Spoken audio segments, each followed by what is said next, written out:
kita tahu selaku ahli bait tinggal dicintai, tinggal didemeni, teko diambung tangane, maaf bukan saya mengkritik, datang tinggal cium tangan, yang kebetulan ada rezekinya, kita dapat rezeki dari para muhibbin. Jasa siapa itu? Semuanya jasa dari bagian seperti Mbah Maimun.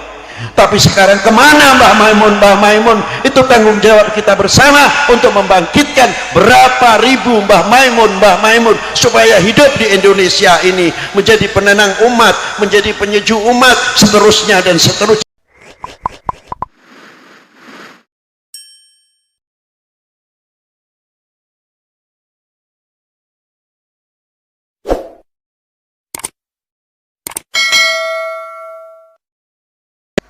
Belum lama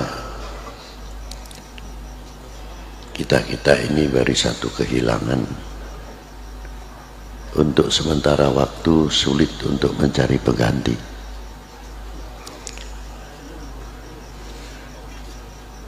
Sedangkan perkembangan situasi yang perlu banyak dari kita ini sebagai kepanjangan tangan beliau,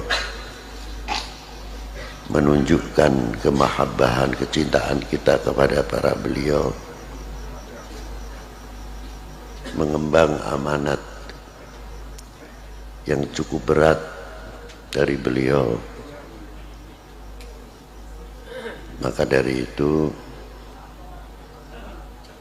dengan adanya sekarang ke-40 hari cambuk untuk kita semuanya, bukan sekadar kita tahlil atau memperingati 40 hari, dengan bekal 40 hari atau nanti 100 bisa membawa kita ke depan atau tidak, sebagai harapan Mbah Maimun selaku regenerasi menjawab tantangan umat dan tantangan zaman. Ini tugas untuk kita semuanya, dan bukan satu hal yang enteng,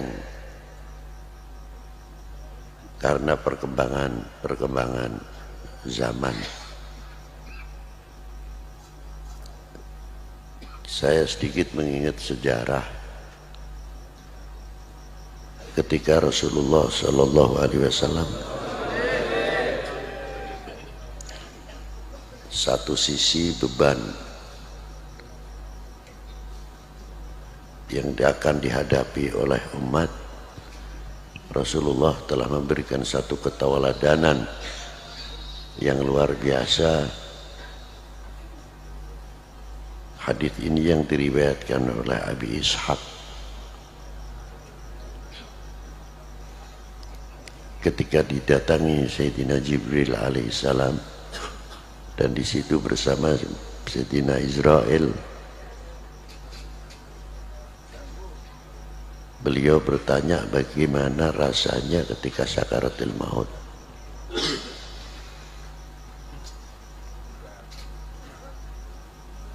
Setelah mendapatkan jawaban bagaimana pedihnya rasanya sakaratul maut yang akan dialami, doa terakhir Rasulullah minta kepada Allah SWT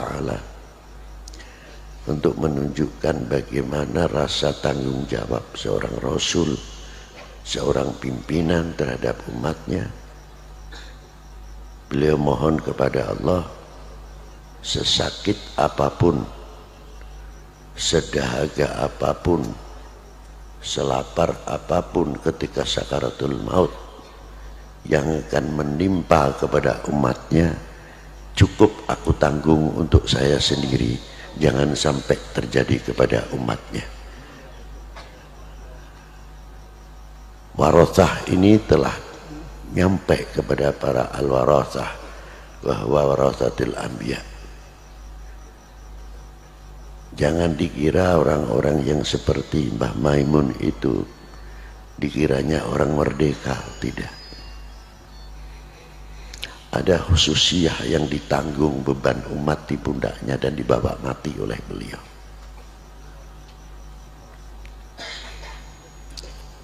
Bagaimana yang satu aulia menanggung balaknya umat, yang satu aulia mempunyai himayah yang luar biasa, termasuk tugas Mbah Maimun Zubair ini bagian yang hamlul balak di Indonesia.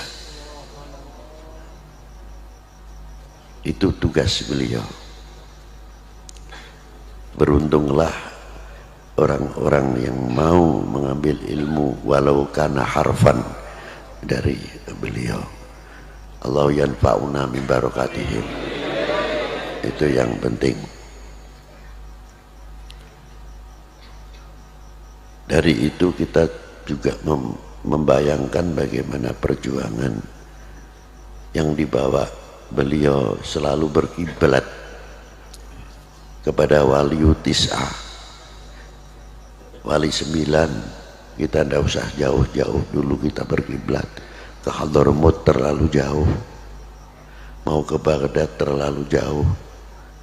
Cukup di Indonesia ini bagian Hadramiyah, bagian Baghdadiyah, bagian sumber-sumber tasawuf itu telah komplit di Indonesia.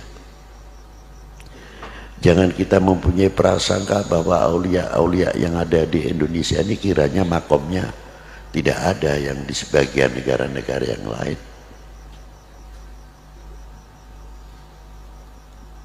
Qutbil Ghath yang ada di Indonesia ini lebih daripada 80 orang.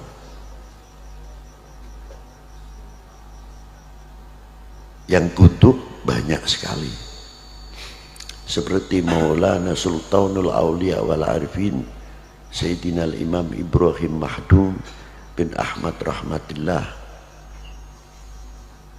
bin Jamal bin Ibrahim Asmarakandi bin Jamaluddin Hussein bin Ahmad Shah Jalal bin Amir bin Abdullah Udmat Khan bin Amir Abdul Malik bin Alwi bin Muhammad Said Marbat bin Ali Khalid Wassam bin Alwi bin Muhammad bin Alwi bin Ubaidillah bin Ahmad al-Muhajir bin Isa an-Naqi bin Muhammad al-Naqi bin Ali al-Uraidi bin Ja'far Sadiq. Ibunya Ja'far Sadiq adalah Sayyidah Farwah bintil Qasim bin Muhammad bin Abi Bakr Siddiq. Ayahnya Al-Imam Ja'far Sadiq Muhammad al-Baqir bin Ali Zainal Abidin bin Husain Sibti bin Ali bin Abi Talib wa bin Fatimah Zahra al-Batul binti Rasulullah sallallahu alaihi wasallam Rasul. Jadi aulia wali tis'ah khususnya yang ada di Indonesia, dzurriyyah Azim Ali, dzurriyyah Sayyidina Imam Abu Bakar Siddiq, dzurriyyatul Fatimah, dzurriyyah Sayyidina Muhammad sallallahu alaihi wasallam. Beliau terkenal Sultanul Aulia fi zamani fil Jawa, Sunan Bonang.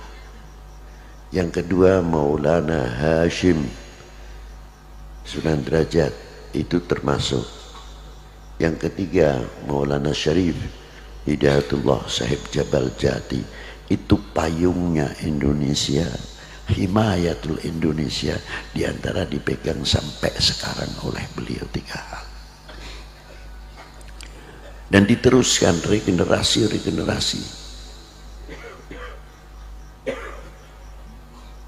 Belum yang kutub-kutub setelah beliau. Di Jawa Timur itu kayak apa wali kutub banyak, jangan dikira tidak. Jawa Tengah tidak ketinggalan, Jawa Barat juga sama. Jadi Indonesia itu mempunyai paku-paku, lopian-lopian yang patut untuk dijadikan contoh untuk kita semuanya. Bagaimana cara perjuangan beliau, kita ini menjadi ulama, menjadi kiai enak. Maaf saja, datang sudah tola'al badru alaina, ada yang pakai selawat, makanannya khusus, seolah-olah minumannya gelasnya khusus. Nanti pulang berapa amplopnya ya kita nggak tahu. Tapi apakah kita tidak pernah berpikir ketika eyangnya Mbah Kiai Ma'mun Zubair masuk ke daerah sarang, kita taikkan lagi wali-wali 9 yang terdahulu? Apa dianggapnya wali-wali dahulu enak seperti kita sekarang ini? menghadapi orang yang belum mengerti beriman, yang belum mengerti bersuci. Kencing pun belum tentu ngerti cebok. Bagaimana yang dihadapi masih separuh telanjang dan lain sebagainya. Dengan tabah dan sabarnya, karena selalu mengharapkan orang itu baik, mendapat taufik wal hidayah dari Allah Subhanahu wa taala. Kita sudah pernah berhadapan yang begitu? Tidak. Jangan kita jadi umat ini ahli madahil kubur. Wah, dulu Mbah Maimun wah, masih hidup, tapi sayangnya Mbah Maimun, sayangnya ya antar pro dan kontra biasa. Tapi setelah meninggal, tidak ada orang kayak Mbah Maimun Zubair. Ya wajar, itu namanya madahil kubur. Ngalem nek wis ning jero kubur ya biasa, lengganan, gak kaget model gitu itu. Nah, apakah kita ini akan menjadi golongan madahil kubur? Waktu zaman Sunan Kalijogo, coba waktu kita hidupnya, wali kok orjenan, wali kok main gending, katanya wali kok begini. Yang ngukur wali itu siapa?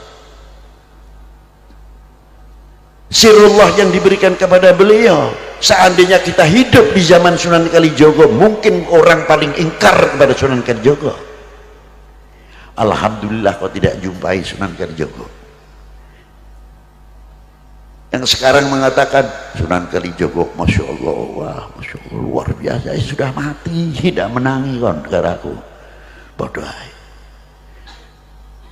Dan bagaimana aulia-aulia terdahulu, bagaimana para beliau-beliau merintis, diteruskan oleh pewaris wali 9, mengajarkan arkanul wudu, mubtilatul wudu, arkanus sholah, mubtilatus sholah, nawakidus wudu dan lain sebagainya, dan memberikan satu contoh-contoh kiai-kiai kita di pegunungan-pegunungan. Tidak cukup dari itu saja, bagaimana para beliau merintis, membawa beliau murid-muridnya dengan tenaganya sendiri, dengan ongkosnya sendiri, dengan keuangannya sendiri.